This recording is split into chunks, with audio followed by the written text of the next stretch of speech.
Guys, आज के time में स्कूल्स और लोगों को मार्क्स से मतलब है और उसको और भी बढ़ावा कोचिंग सेंटर्स और ट्यूशंस देते हैं। पहली बात, स्कूल्स और कॉलेजेस में कुछ नहीं पढ़ाया जाता जिससे बच्चों को कोचिंग जाने की जरूरत पड़े, और कोचिंग इतनी जरूरी है तो गवर्नमेंट कोचिंग सेंटर्स क्यों नहीं खुले? क्योंकि अब एजुकेशन एक बिजनेस है। जैसे हर गली मोहल्ले और यहाँ तक कि मोबाइल में भी कोचिंग सेंटर्स खुले हैं जिनकी फीस इतनी होती है कि पेरेंट्स के घर तक बिक जाते हैं, और ये लोग सिर्फ टॉप करने वाले बच्चों की फोटो ही दरवाजों पर लगा जाते हैं। फिर उसी कोचिंग सेंटर और उसी कोर्स को बाकी पेरेंट्स अपने बच्चों पर थोप देते हैं। लेकिन जो बाकी बच्चे जिनके मार्क्स अच्छे नहीं आए, उनकी पड़ोसियों के अलावा कोई और बात नहीं करता। अगर बच्चों को IQ और उनके टैलेंट से पहचाना जाने लग जाए और स्कूल्स में कंप्यूटर की हिस्ट्री रटाने की जगह लेटेस्ट कंप्यूटर साइंस और टेक्नोलॉजी की नॉलेज देने लग जाए ना, तो उनके सामने बायजूस या व्हाइट हेड जूनियर जैसी वेबसाइट कचरा साबित होगी। बच्चे अपने लाइफ के 30% हिस्सा पढ़ने और मार्क्स लाने में निकाल देते हैं, लेकिन उन्हें मालूम ही नहीं होता कि वो क्यों पढ़ रहे हैं। लेकिन इतना पक्का है कि बाकी 70% जिंदगी में मार्क्स कोई काम नहीं आएंगे। चलो अब एक गेम खेलते हैं जिसमें आपको फटाफट आंसर देना होगा। क्लास 10th के बाद एक स्टूडेंट के पास क्या क्या ऑप्शन होते हैं, क्लास 12th के बाद क्या क्या ऑप्शन होते हैं, और ग्रेजुएशन के बाद क्या ऑप्शन होते हैं। अगर आपके पहले क्वेश्चन का आंसर साइंस और कॉमर्स है, दूसरे का BCom, BBA, डॉक्टर या इंजीनियर है, और तीसरे का MBA है, तो कॉन्ग्रेचुलेशन, आप भी हमारे इंडियन एजुकेशन का शिकार हो चुके हो।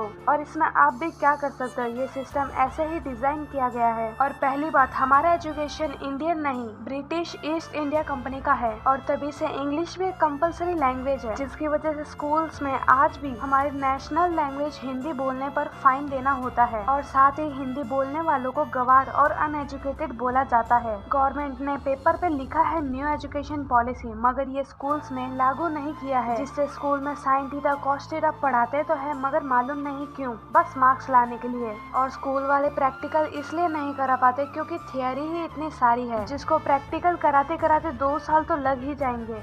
अब सुंदर पिचाई और सत्य नडेला को इंडियन बोलकर खुश मत हो, क्योंकि अगर वो अपनी हायर स्टडीज इंडिया से करते तो उस जगह ना होते। मोस्टली हर पॉलिटिशियंस और बिजनेसमैन अपने बच्चों को दूसरे देश में पढ़ने के लिए इसलिए भेजते हैं क्योंकि वहाँ की फैकल्टी एकदम एडवांस है, और वो इसलिए कि जो प्रोफेसर इंडिया में रहकर खूब मेहनत पढ़ाई में अपनी आधी जिंदगी कुर्बान करने के बाद एक प्रोफेसर बनता है, वो भी 50 से 60 हजार में, और उसी प्रोफेसर की दूसरे देश की यूनिवर्सिटी में 2 गुना एक्स्ट्रा वैल्यू है, और इसलिए बेस्ट टीचर्स बाहर चले जाते हैं। तो क्या आप पढ़ाई नहीं करनी चाहिए या कॉलेज से ड्रॉप ले लेना चाहिए क्योंकि मार्क जकरबर्ग और बिल गेट्स जैसे लोगों के पास डिग्री नहीं है? तो सबसे पहले आपको बता दूं, ये लोग कॉलेज से ड्रॉप आउट तो लिए थे, लेकिन किसी ऐसे वैसे चंपू कॉलेज से नहीं, हार्वर्ड यूनिवर्सिटी से थे, जिसमें जाना ही इतना मुश्किल होता है। और पढ़ाई में ग्रेजुएशन या इतना तो पढ़ना ही चाहिए कि अगर आप स्पोर्ट्स प्लेयर या पेंटर बनो तो आगे जाकर किसी भी तरीके के फॉर्मेलिटीज में दिक्कत ना हो। मोस्टली हर इंडियन पेरेंट्स अपने बच्चों को गवर्नमेंट की जगह प्राइवेट स्कूल्स और अलग से कोचिंग में भी भेजते हैं, नहीं तो एजुकेशन ही पूरी नहीं होती, जिसके बाद इतना खर्चा कर पेरेंट्स अपने बच्चों से टॉप मार्क्स एक्सपेक्ट करते हैं। वहीं अदर डेवलप्ड कंट्रीज में 70% से ज्यादा बच्चे गवर्नमेंट स्कूल्स में जाते हैं और ट्यूशन ना के बराबर, और उन्हें कॉलेज से ही सेल्फ डिपेंडेंट होना सिखा देते हैं। हमारे देश के एजुकेशन सिस्टम और गवर्नमेंट स्कूल तब सुधरेंगे जब लीडर्स चाहेंगे, जैसे जो पॉलिटिकल पार्टी जिस जगह से जीतती है तो उसे अपने बच्चे या फैमिली मेंबर को वहीं के गवर्नमेंट स्कूल से पढ़ाना होगा। अगर मैं आपसे पूछूं कि आप पढ़ाई क्यों कर रहे हो तो कई कहेंगे ये बनना है वो बनना है, मगर आप स्टडीज को जॉब के साथ कंपेयर क्यों करते हो? क्योंकि पढ़ाई कुछ सीखने के लिए करते हैं और टैलेंट के बेसिस पर जॉब करते हैं। कईयों का मानना है रिस्क कुछ अलग करने में होता है, लेकिन जो सब कर रहे हैं वही रिस्क है क्योंकि वहाँ कंपटीशन ज्यादा होता है। अगर आपको कुछ क्रिएटिव करना है तो अपने दिमाग को इन फालतू के प्रेशर से खाली करना होगा। लेकिन हाँ, इन चीजों को फेस करना होगा कि स्कूल्स में हिस्ट्री पढ़ाते हैं जिसकी नॉलेज थोड़ी बहुत होनी चाहिए, लेकिन एंट्रेंस एग्जाम्स, कंपनीज और बिजनेसेस में करंट अफेयर और लेटेस्ट टेक्नोलॉजीज के बारे में पूछते हैं, ना कि बीरबल कब पैदा हुआ और कब मरा। और स्कूल्स में 3rd, 4th, 5th स्टैंडर्ड तक जो कुछ पढ़ाया जाता है, बेसिक मैथ्स और बेसिक इंग्लिश, उन्हें आज भी हम अप्लाई करते हैं, लेकिन 7th, 8th के बाद पढ़ाया जाने वाली चीजें 90% तो काम ही नहीं आती, और पेरेंट्स अपने बच्चों के 12 से 13 साल 95% लाने में ही खराब कर देते हैं, जिसका फायदा सिर्फ स्कूल्स और ट्यूशंस को होता है, बच्चों को नहीं। हाँ, मार्क्स चलाना चाहिए, लेकिन हर दिन 1 से 2 घंटे डिजिटल मार्केटिंग, एडिटिंग जैसे प्रोफेशनल कोर्स फ्री में सिखाना चाहिए, क्योंकि कोई भी बच्चा 2 से 3 महीने में इन चीजों को इंटरनेट से सीख सकता है। और पढ़ाई तो वैसे ही पैसे कमाने के लिए करते हैं, लेकिन सिर्फ एकेडमिक की पढ़ाई से ऐसा नहीं हो सकता। स्कूल्स को भी हर दिन स्पोर्ट्स, डांस जैसे पीरियड रखनी चाहिए, जिससे बच्चे हर दिन आएंगे भी और पढ़ेंगे भी। कमेंट में जरूर बताना कि नेक्स्ट वीडियो आपको किस टॉपिक पर चाहिए।